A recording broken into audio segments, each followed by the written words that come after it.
안녕하세요. 쌍투스 가문 도미누스 인사드립니다. 오늘은 서울대 추천도서 총균세 대신 분석해드린다는 주제로 이야기를 해보려고 합니다. 총균세는 서울대 추천도서이자 우리나라에서 끝까지 읽은 사람이 거의 없는 책으로 유명합니다. 저는 총균세 첫머리에 있는 글, 왜 백인들은 발전했는데 흑인들은 발전하지 못한 겁니까? 라는 질문에 이끌려서 총균세를 읽게 되었습니다. 최근에야 특별증보편인 일본에 대한 추가 논문을 제외한 오리지널을 완독했습니다. 그러고 나니 왜 추천 도서인지, 그리고 왜 완독한 사람이 적은지 나름 이유를 알 것 같습니다. 총균세를 다 읽은 것을 자랑하는 거냐고 물으신다면 네, 자랑하는 겁니다 라고 말씀드립니다. 검은 사막을 즐기는 게이머로서 이런 책도 읽어요 라고 자랑하고 싶습니다. 그리고 그 자랑과 더불어 제가 생각하는 총균세라는 책은 무엇인지 말씀드려 볼까 합니다. 책을 읽어보시겠다면 막지는 않겠습니다. 그런데 젊은 독자가 책을 읽겠다고 한다면 저는 굳이라고 말씀드립니다. 왜냐하면 제가 볼 때 총균세는 인류학에 대한 찰스 다윈의 종의 기원 같은 책이기 때문입니다. 종의 기원이 진화론의 대표로 과학사에서 매우 중요한 책이지만 지금은 누구나 아는 진화론의 기초를 주장하는 책이기 때문에 지금 굳이 종의 기원을 읽을 필요가 없는 것과 같이 총균세는 인류학의 전환점으로 중요한 책이지만 역시 지금은 누구나 알고 있는 인종별 우월은 없다는 것을 말하는 그런 책이기 때문에 굳이 읽을 필요가 없는 것입니다. 책이 나왔을 1990년대 말을 생각하면 총균세는 좋은 책이고 읽을 만한 책이 분명합니다. 그리고 현재도 백인이 유전적으로 유생인종보다 우월하다고 믿는 사람에게 총균세는 반드시 읽어야 할 책입니다. 그러나 대통령으로 여성이 선출되고 동성애자가 우리의 지도자가 되고 대부분의 국가에서 차별을 금지하고 있는 지금에는 굳이? 라고 말씀드립니다. 그럼에도 불구하고 총균세의 내용을 요약해 드리자면 딱 한 문장으로 정리됩니다. 백인들이 오늘날 이룬 것은 그저 지리적인 이점으로 우연히 얻었을 뿐이다. 제러드 다이아몬드 교수는 말합니다.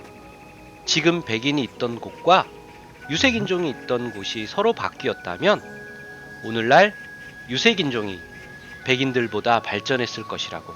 백인이 유전적으로 우월해서 더 발전한 것이 아니라고. 책에서는 교수님의 주장을 뒷받침할 근거들을 각 대륙과 역사에서 찾아내어 쭉 나열하고 있습니다. 무려 600페이지에 걸쳐서. 그러니 완독한 사람이 적은 것이 이해가 됩니다. 아니 어쩌면 그렇게 똑같은 이야기를 600페이지에 걸쳐서 반복할 수 있는 걸까요? 제가 찰스 다윈의 종의 기원을 완독하지 않았다면 제러드 다이아몬드 교수의 총균세도 완독하지 못했을 겁니다. 다행히 찰스 다윈의 종의 기원을 읽으면서 그 시대 속으로 들어가 작가의 이야기를 듣는 법을 익혔기 때문에 다윈의 시대에 진화론을 주장하는 것이 얼마나 어려웠는지, 그렇기 때문에 어떤 증거들을 가져와서 자신의 주장을 해야 하는지 이해할 수 있었고, 똑같은 주장의 반복이지만 조금씩 다른 사례들을 수없이 들어야 하는 이유를 알 수 있었습니다.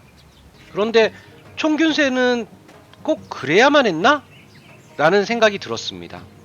1990년대 후반이라면 어느 정도 생각 있는 사람들은 이미 유전적 우월성을 주장하는 것이 얼마나 멍청한 생각인지 알고 있었다고 생각합니다. 2차 세계대전, 히틀러의 유대민족에 대한 핍박과 순혈 아리안족에 대한 환상이 얼마나 바보 같은 생각인지 모두 알고 있을 때였으니까요. 그래서 총균세를 읽어야 할 사람과 읽을 필요가 없는 사람을 구별할 수 있을 것 같습니다. 백인이 유색인종보다 우월해서 발전했다 생각하는 사람은 읽어야 합니다. 무엇이 되었든 인간 종 간에 유전적인 우월성이 있다고 생각하는 사람은 읽어야 합니다. 그리고 마지막으로 총균세 내용과는 별개로 책을 읽으면서 제가 생각한 부분도 공유해 볼까 합니다. 역사적으로 한 지역이 다른 지역보다 빠르게 발전한 곳들을 보면 공통점이 하나 있습니다. 다양성. 다른 것에 대한 인정과 수용이 있는 곳에는 빠른 발전이 있습니다. 그러나 다른 것에 대한 배타가 있는 곳에는 퇴보가 있었습니다. 우리나라는 지금 큰 변화의 문턱에 있다고 생각합니다. 한민족이라는 자부심보다는 대한민국 국민이라는 자부심이 있어야 한다고 생각합니다.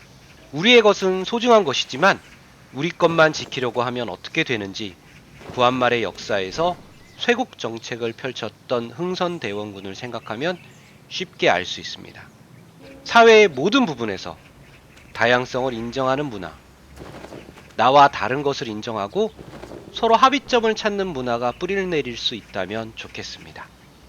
오늘도 시청해주셔서 감사합니다. 멋진 모험 즐기세요. 게임에서도 삶에서도.